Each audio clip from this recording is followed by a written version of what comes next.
Man, there is no way I'm actually missing 6 fragments so I can upgrade both of these. Oh, come on, man. I'm growing very, very, very depressed.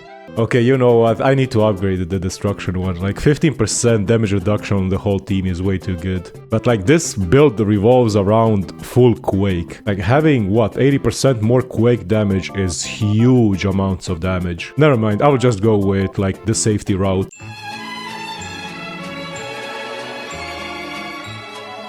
Okay, so here we are in front of Kafka and it's time to beat her ass with the starting team. My characters are all level 49. As you can see, nothing special, just like starting characters. Now, I just want to show how this build works. Like, this is an easy way to defeat Kafka, but there is an even easier way that I'm gonna show you in the next video.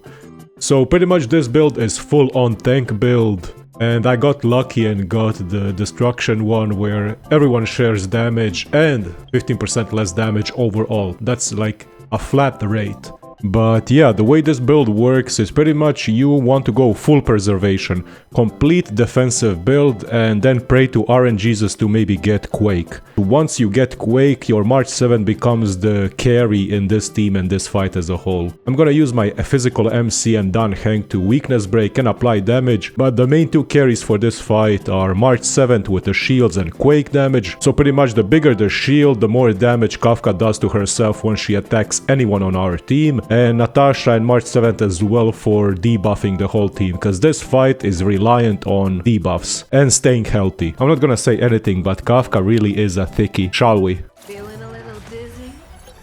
So she instantly controls someone. The way you deal with this is we have Natasha and March 7th with the Dispel Traces. So you pretty much are constantly going to dispel stuff. You need to dispel her lightning as well, because every time in phase 1 she procs any lightning damage, she gets a stacking buff, and that stacking buff is infinite.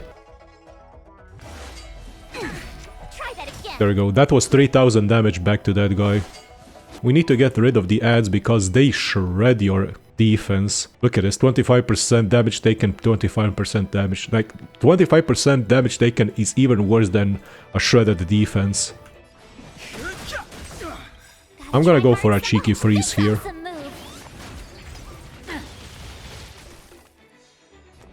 So I need to start applying shields.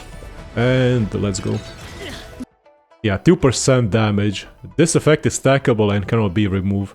Like, this is infinite stacks. This can even go to 200. So yeah, good luck. Pretty much this fight is pretty dispel oriented and you need to just be healthy. But pretty much as soon as you see her put a lightning dot on someone, you instantly need to remove that. She's gonna get pushed into phase 2 with wind. Oh, rip. No wind. There we go, phase 2. Now the real fun begins. As I said, like, Kafka is really strong. It's a really difficult fight, for especially now early on. But it's easily doable, you just need to have patience with this fight. Take a guess. Oh, psychological affection. So this is really bad, and we need to get rid of this as fast as possible, because as soon as this thing ends, it mind controls your character, so we don't want that. But luckily we have like double dispellers, both March 7th and Natasha.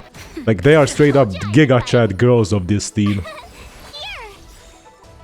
Yeah, I'm making some mistakes. I'm accidentally pressing skill button instead of the ultimate button.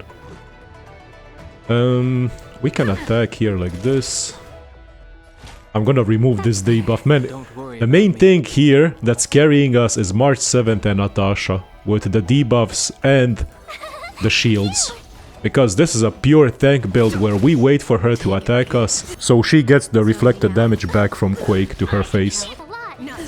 Yo, this build is straight up "why are you hitting yourself" meme. I should always try and proc her with freeze. Like, I'm not using my freeze enough. And we can push her into phase 3. And now the real fun begins, phase 3. Phase 3 is pretty much where she goes Ultra Mommy mode. Like, come on, she's trying to affection every single character, every single time. And also the bombs. Don't forget about the bombs, man. If you don't have a really good defensive build, phase 3 can easily one-shot you. But I'm gonna remove the psychological debuff. That's better. Don't worry about Attack, I'm gonna basic attack to get a skill point up and That's better. remove Don't worry debuff from about him me. as well. Don't be scared. 20 stacks is actually sometimes really low. Because she can get up to 60, 80, 100 or something stacks really fast if you are not careful in this fight.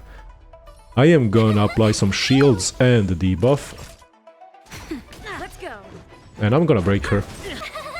Gonna do this, Something for everyone. so she gets more damage.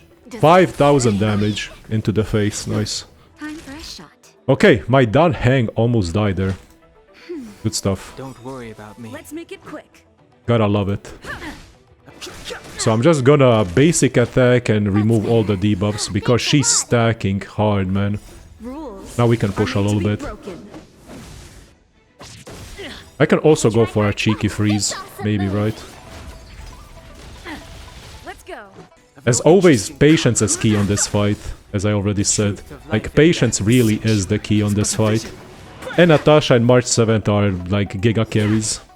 And then we go for a freeze, come on, freeze. 31 stacks, holy. Oh my god, it's a cheeky freeze! This is exactly what I've been waiting for. And she can't do anything against us, come on. Hell yeah, there we go. And just like that, with a tank build and Quake, easily doable. My MC is really strong. Dan Heng is really strong and Natasha. But as I already said in every video, Natasha and March 7th are the Giga Chads on this fight, because this fight is all about defensives and utility and being on the... And there we go. World 5 done, with level 49 characters. And basic light cones. I mean level 4 light cones. Another good build on Kafka is going Abundance for healing. And if I remember correctly, Remembrance is also really good because you can freeze her. You can't freeze Jeopard, but you can freeze Kafka and like do a lot of damage to her that way. Like you can completely immobilize her. I honestly think that the starting team is one of the strongest teams when it comes to fighting Kafka. Because you have double dispels and heals, good shields, counters. Physical MC is really strong, especially when you get the 5-star light cone physical from Herta shop. And Dan Heng is just a Giga Chad when it comes to damage and slows. March 7th and Natasha are consistently applying like good utility and dispels and healings and big shields and so on. Like honestly, this is my favorite team to play World 5 with. Look at my relics, like my relics are bad. Like I'm not even like 0, 9, 6, 5, 4, 6, 0, 5, 9, 9. And it's not even good. I just upgraded for, you know, utility and survivability. There are even stronger builds that you can do and completely wreck Kafka with. But for now, like, being on the defensive with the characters, with the levels that we have, is the most important thing.